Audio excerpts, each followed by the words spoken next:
We are live. Sorry about that. I dropped something right as soon as it came on. But anyway, we are live. My name is Alan Roberts. I'm here solo again tonight. Mark is helping his children win state championships, and I'm hell of proud of him. So today, just a few topics I wanted to talk about. First, we're going to talk about a few things regarding some articles I just posted on X. If you're not following me on X, I'm at the MFing COO. That's at THEMFING COO. If anybody wonders where that comes from, my wife is the CEO of all of our companies. I am the chief operating officer, so I'm the motherfucking COO. That's where it came from. Anyway, but today we are going to talk about how Joe Biden has never not been the president, ever. I don't believe it. I personally do not believe that that man has been in charge of anything. I believe that from day one, he has read from a teleprompter what he's been told to say. I don't think he's actually been president. I don't think he's made any real decisions himself. And I was saying he was cognitively impaired in 2019. And just so everybody understands, while I'm not a doctor, I did work in healthcare as an executive for a long time, literally ran freestanding Alzheimer's buildings. Joe Biden has been cognitively impaired visually for probably well over half a decade. And has been sliding ever since. Right now, he's literally just brain mush. But we shall point out a few instances of that and also talk about how this administration is full of fucking shit, as they just gave Ukraine a $50 million loan so they don't need to go to Congress.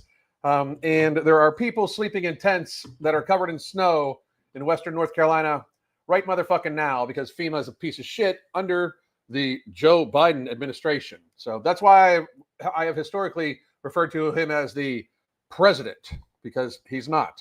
But first, I wanted to show and talk about another little thing that kind of gets under my skin. Now, in the last decade or so, we've had a lot of people talking about climate change. And shit, it's not decade, it's decades. We have people talking about how we need to change all sorts of things about our society because of climate change. And soon it's going to be the ozone layer is going to be fucked up. And soon we're going to be all frying to death. And we're going to have no food. And the sea level is going to rise. And Florida's going to be underwater. And Florida was supposed to go underwater, God, probably, I think in the 90s or something like that.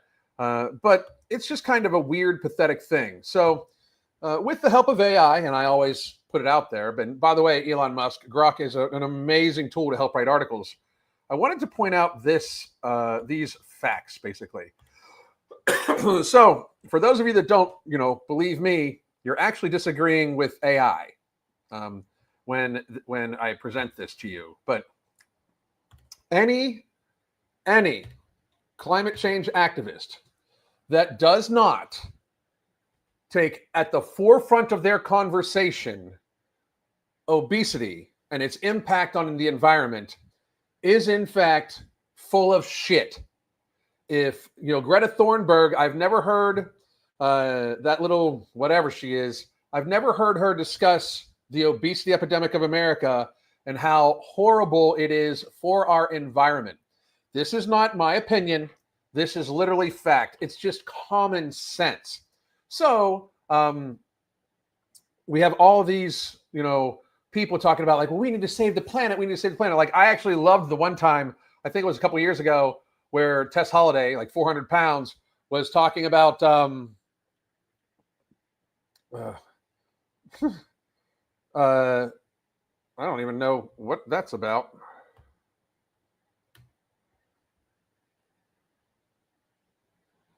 Red Space Shuttle Door Gunner. Real Space Shuttle Door Gunner. I don't know what you're asking. Anyway, but I can clearly say to you that, in my opinion, of course, and just by the facts, kind of, that if you don't talk about the obesity epidemic when you are talking in relation to the climate crisis, which is not a real thing, then you frankly don't really take it seriously at all. It's like those people that are still morbidly obese in 2024 when they claim to have taken COVID really seriously. If you took COVID really seriously, you wouldn't be fat. at all, because besides age, and I mean serious age, over the age of life expectancy age, the second highest risk factor was obesity. So here we are going to discuss this.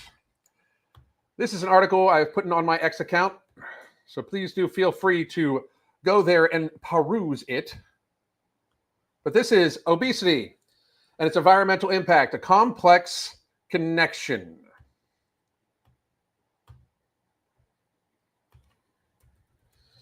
Obesity, traditionally viewed as a health issue, has garnered attention for its significant environmental impacts. The relationship between obesity and environmental is multifaceted, involving aspects like food production, energy consumption, and waste management.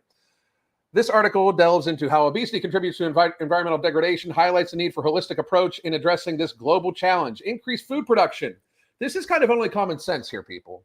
When you ingest more food, when you yourself eat twice the amount of food you should likely eat, that's more production. More production is more emissions and more waste. I don't even worry about the carbon emissions because I have yet to see any correlative evidence, like true, real data that shows that more carbon in the atmosphere is bad for the planet, because guess what uses carbon? Plants, dumb fucks. So,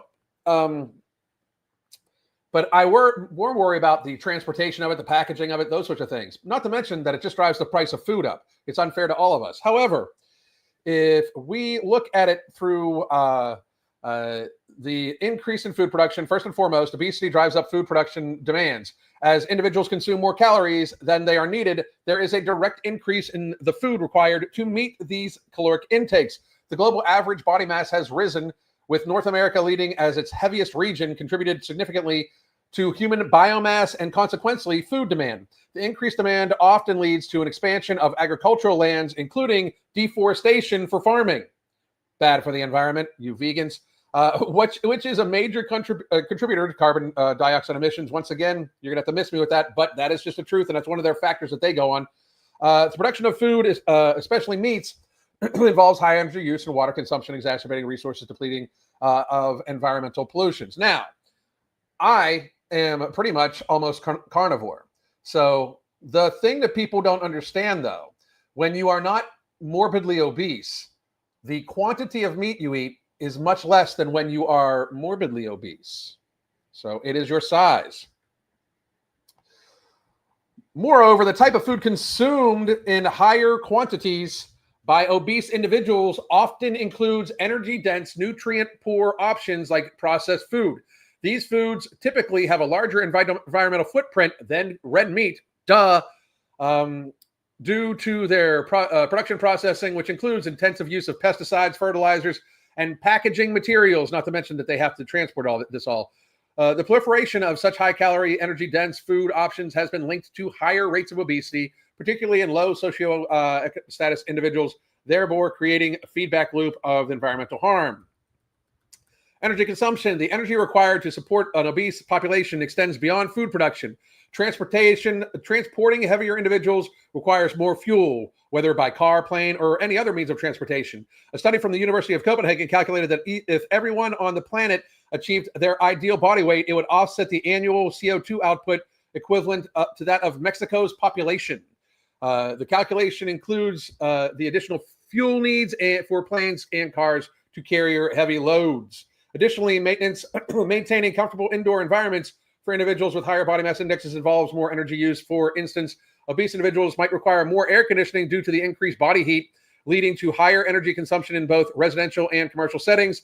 When considering global trends, as more countries adopt lifestyle associated with higher obesity rates, there's a corresponding increase in energy demands for cooling, further contribution to greenhouse gas emissions. Obesity also impacts waste management. With higher food consumption comes increased food waste. The concept of metabolic food waste suggests that the excess food consumed by individuals with obesity can be seen as wasted resources because it's privilege. Being morbidly obese in America is objective privilege. We do not have thin privilege. We don't have anything like that. We have obese privilege in America to a massive, ridiculous, unfounded extent. It's just incredible. More materials are used, more energy is consumed in production, and eventually more waste is generated when these products reach the end of their life cycle. Healthcare and resource allocation. The healthcare sector's response to obesity also has an environmental implications. Obesity-related health issues like diabetes, heart disease, and certain cancers require extensive, by the way, it's 30 different cancers, requires extensive medical treatment from pharmaceuticals to surgeries, all of which have significant environmental footprints due to manufacturing, distribution, and energy used in medical facilities. The economic impacts of obesity is in healthcare further strains resources, potentially diverting funds from environmental conservative efforts. Social and policy considerations. Addressing obesity's environmental impact involves navigating through complex social and policy landscapes. Stigmatizing obesity can lead to counterproductive outcomes. I'm not saying it can't, but I'm sorry, there's not really that much of a stigma, as it does not address the root causes like environmental cues that encourage overeating or lack of access to healthy food options in certain communities. This can all be fixed with effort, right? Like grow your own food. And people, when I say that, they look at me like I'm crazy, but I, as somebody that grows their own food, not all of it, but we grow our own food. We're going to be raising our own meat. And I'm sorry, but people, if you didn't consume enough for 25,000 people, you would have an easier time of this.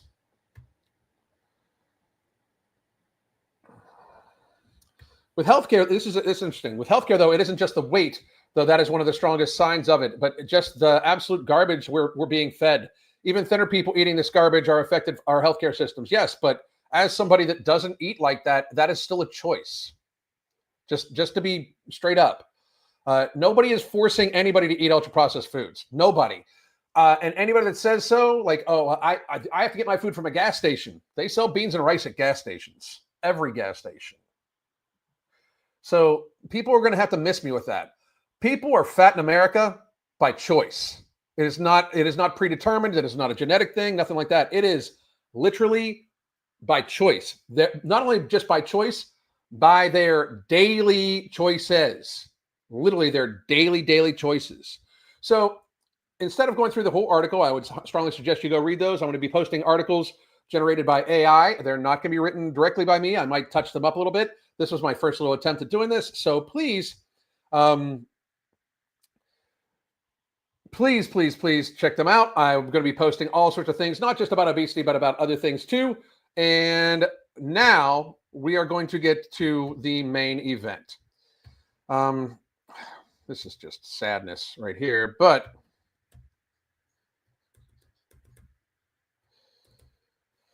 fat woman. Let me find it here.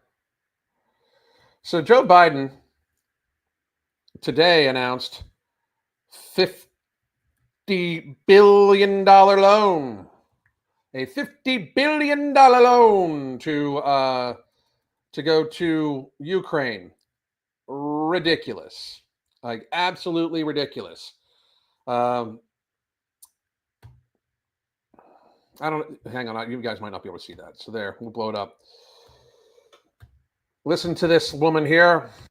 The United States and G7 are now making good on that commitment. Together, we will leverage income earned from frozen Russian sovereign assets to provide a total of $50 billion of extraordinary revenue acceleration ERA loans to Ukraine. This will lend vital support to the people of Ukraine as they defend their country, and it also makes clear aggressors and tyrants will be responsible for the damage they cause. So why are we holding anybody responsible for what they do in Ukraine? Is Ukraine a state? Oh, it's not. So why do we care? I don't. I never did. Fuck Ukraine. Fuck Russia. Fuck Israel. Fuck Syria. Fuck Gaza. Fuck anybody that's not America. I don't give a fuck. I want our money to be spent here. I don't want to be borrowing money or lending money to anybody at this point. We are $36 trillion in motherfucking debt. We should not be at all sending money anywhere else except to American citizens. Very frankly, if you can afford to send hundreds of billions of dollars to Ukraine, why are we paying taxes? Like, I mean, if you have that much, it's like they talk about it as if it's monopoly money. How come our government acts like there's no limit to what they can spend, especially when it's not on us? Like we are on the hook for this money, so they send it other people, send it other places. I mean, I don't even. We have to. The flow must stop. The flow must stop. All right, so hang on a second. Here we go. Let me pull this up. Biden's teleprompter goes out and immediately malfunctions. I lost my electricity here. Listen to this. And you know, one of the things that's going on here, they just turned off my. I'm going to go about. I lost the electricity here. Anyway. You know, I watched a video today of some twink, Harry Sisson. He was saying how he totally believed that Joe Biden was sharp as a tack and ready to go, and he still thinks that he could make it another 4 years. This is close to elder abuse. It really, really, really is. This man is cognitively impaired. This is the best it gets in a day. This is as juiced up as he gets, right? I don't know what cocktail they got him on, but this is bad. This is bad for the whole world. You wonder why the world is burning. You want to know why the world seems like it's on fire and why nobody seems to respect America in the last 4 years? Well, one of the things we found is that, you know, we invented the computer chip, size of the tip of your little finger. And you know, they don't respect us because dude is not there. Like, they don't respect us because dude is just not with it, right? Like, it's not, there shouldn't be this much of him getting lost, him falling off, him walking off stage, him just walking away. It's visual, right? Like, people can literally see it.